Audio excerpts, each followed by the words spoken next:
There is nothing wrong with your screen. Do not attempt to adjust the picture. We are controlling transmission. If we wish to make it louder, we will bring up the volume. If we wish to make it softer, we will tune it to a whisper. We will control the horizontal. We will control the vertical. We can roll the image, make it flutter. We can change the focus to a soft blur or sharpen it to crystal clarity. For the remainder of this video, sit quietly and we will control all that you see and hear. We repeat, there is nothing wrong with your screen. You are about to participate in a great adventure. You are about to experience the breakdown and review of The Outer Limits. Please subscribe.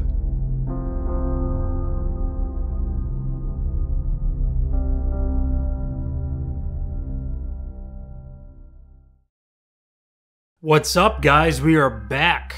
A new setup here, so I'm doing a couple new things this time. So, since the last video, I've actually come to acquire a little Outer Limits official companion book, thanks to my co-hosts Megan and Larry from Geeking Poetic Podcast. Now, I'll be using this book to kind of add extra details that maybe you couldn't find on IMDb or anything like that. So this book is a wealth of knowledge, all to do with the first two seasons of Outer Limits. So I'll be referring to this as we go on. Now, today's episode is The 100 Days of the Dragon. Now, this first aired on September 23rd, 1963, and this has to do with infiltration in a political environment, which I love stories like these. So instead of using like a brainwashed captive to kind of infiltrate a government office, they actually use a chemical that makes your muscles and your body pliable, so you can actually reform the texture of your body. So they have this mask. So once you get injected with this chemical, you basically turn into like this Play-Doh plasticity thing, and you press your face into this mask, and your face becomes the mold of whatever that mask is. Also works with fingerprints as well, which is pretty important. So the plot of this episode is this Chinese guy comes in. He's going to impersonate the soon-to-be President Selby. Now, the Chinese officials have found this dude that's the same height, weight, hair, and eyes as Selby. They even cut his left ring finger off to match that Selby guy. But they can only nail down so much. I mean, they can get the physical attributes correct, but the guy's personality, the things he likes to do, the way he treats his daughter and stuff, that's something that, the Chinese people aren't going to know. They're not going to know how he's going to react in those situations. So that is actually going to give this guy away later on. Now, the concept of using a chemical to alter the appearance of the body is a really cool concept. I'm glad that they went this route and not like a brainwash situation like a Manchurian Candidate or something like that. Now, the effect of the face being all pliable and they're mashing it in, really, really cool looking. I'm glad that they went with they obviously had to go with a practical effect because this is 1963. We didn't have CGI.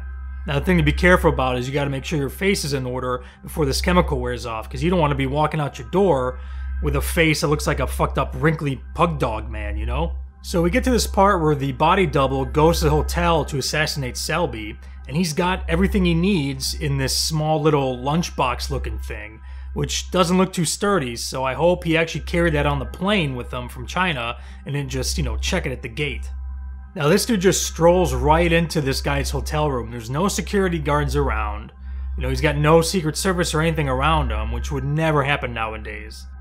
So he surprises Selby while Selby's in bed reading, and Selby just kind of stares at this guy in shock. He doesn't know what to make of it, right? I mean, what would you do if you were sitting in bed, reading a book, and some dude comes in, he looks exactly like you, he's got a pistol pointed at you? I mean, what are you going to do?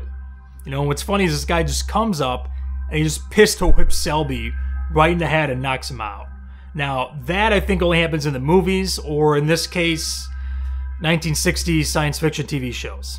And after he pistol whips him, he actually injects this guy with the chemical, so he's going to turn Selby into himself as the Chinese guy. Now, that's really, really cool. You can even see him press the fingertips into the machine or the plate to redo the fingerprints. That was really, really cool. So once he makes the switch, he actually shoots Selby a couple times to make sure he's really dead. Now, if the coroner showed up, I'm sure nowadays they would have done some kind of DNA test or something to make sure that this is the real guy. Now, that will come into effect later on in the show. So we're starting to get news headlines that show that Selby is actually winning in the polls because he is going to become the president. So things are moving as planned. But as we're about to find out, they couldn't do their research well enough because obviously they don't know what kind of personality he has or how he acts around his family and friends. Now, we see that when his daughter, they're having a dinner there, and his daughter ordered something specifically for him to eat because she knows he loves it, but he's getting ready to get away from the table and walk away before he even eats this thing. So she's starting to get a little bit suspicious about what's going on. I do like how they kind of subtly zoom into his left-hand finger so you can see that he's missing that digit there. But if you actually watch closely in some scenes, you can tell that he's just curling his finger underneath. It's pretty obvious if you keep an eye out for it. Now, another giveaway is he goes on a hunting trip with his buddy, and he gets spooked by this snake, and he shoots the snake, and he actually hits the snake. And his buddy goes, "Wow, dude, that's like the first time or the second time in 20 years that you've actually shot something and like hit your mark." So there's another thing that is going to add up to the list of things that are going to expose this guy. So Selby is now president of the United States. His buddy Ted is the vice president. And now Ted's kind of confused because Selby wants to meet with the Chinese, I guess, prime minister. And Ted's like, "Well, you told me earlier that you're not going to back down. You're not going to let them do what they want to do, and you would never meet with him. And now you want to meet with him, so what's going on?" And Selby's kind of trying to tell him, "Hey, look, man, I'm the president. You got to kind of change and be open to stuff to become a better leader." And Ted's like, "I don't know, man. This isn't cool." Now, as Ted is leaving, the Chinese, officials coming in and they're talking. And right off the bat, it's not even before the door is closed, they're talking about how they're going to infiltrate the United States government with these doppelgangers. So they're going to replace Ted, the vice president, with another one. But they're talking about this openly in the Oval Office, like without a care in the world. Like nobody's going to be listening in or happen to walk by or open the door on them suddenly. It's not a good idea, guys. Now, the Chinese have over 1 billion people in their country, so I'm sure they can find guys that look well enough like these dudes that they're trying to infiltrate. So if anybody's going to get this done, it's probably going to be the Chinese. Now, Selby's daughter and her husband are having some suspicions about him. Like, they're noticing that he's not as active in their lives anymore. He seems kind of cold and distant, which she's kind of freaked out about. So they go to Ted's house to talk to him about it. But in the meantime, the double who's going to impersonate Ted has snuck into his house as Ted. He's completed the transformation. He looks exactly like him. He doesn't expect the daughter and her husband to come in, though, so he's got to hide up against this wall. And this fucking dumbass, he's got these golf clubs literally leaning up against him. He couldn't find a different place to hang out, I guess. And as he steps out, the golf clubs fall, and boom, his cover's blown. So the real Ted is kind of looking around. He catches him at the door, and he's like, "What the fuck? This guy looks exactly like me. Something's going on." Now, what's cool is they did this cool composite effect. So they didn't hire like a stuntman or stunt double that looked exactly like the guy. They actually had the Ted actor act out both parts, and they synced it up so he timed out his actions, and they did a composite on it. You can tell it's a composite. They do this later on at the end of the episode, which is really, really cool, I think. So once Ted finds out he's got a doppelganger in his midst, he actually contacts a guy, and they find out that this is a serum that the Russians were working on a while ago. So it actually wasn't the Chinese that invented it. They got it from the Russians. Now, as these guys are going over the information, they come to the conclusion that Selby must have been assassinated in Chicago when he said that other guy ran into him and tried to shoot him.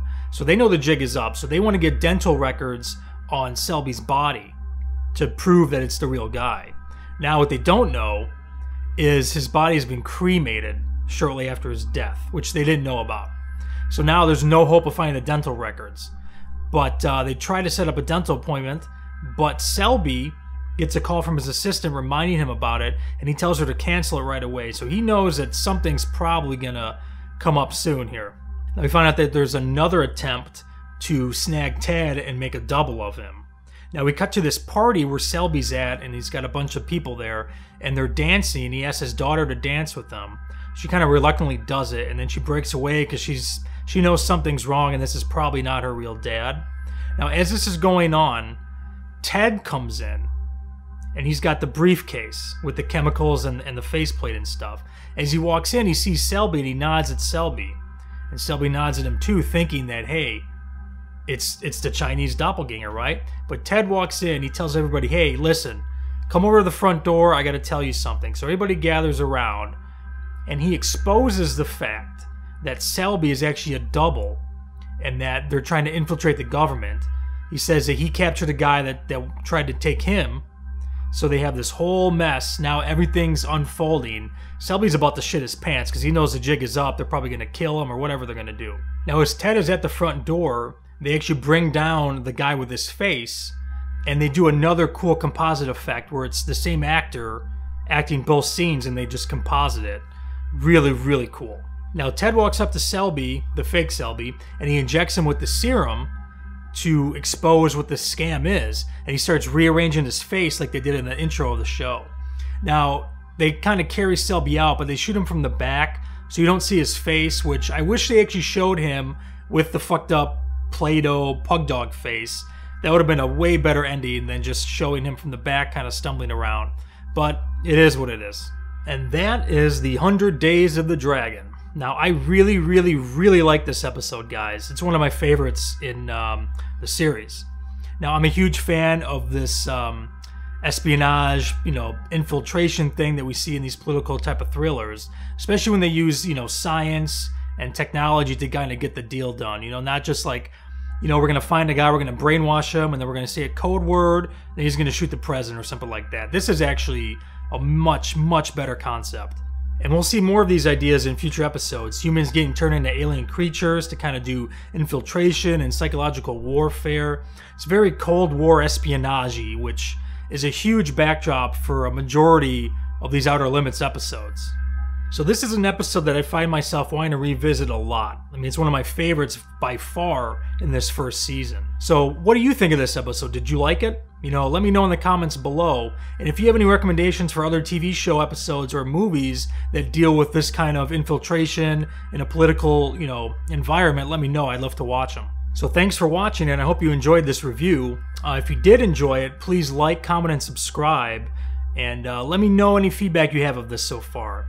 So the first episode was a little, I was trying it. It was a little weak, I thought. This one, I'm trying to improve it. Got a different setup. We'll see how that goes. But let me know what you think. So next up, I'll be talking about Season 1, Episode 3, The Architects of Fear. So thanks again, guys. I'll catch you later. We now return control of your screen to you until the next episode, when Geeking Poetic will bring you more of The Outer Limits. Please subscribe.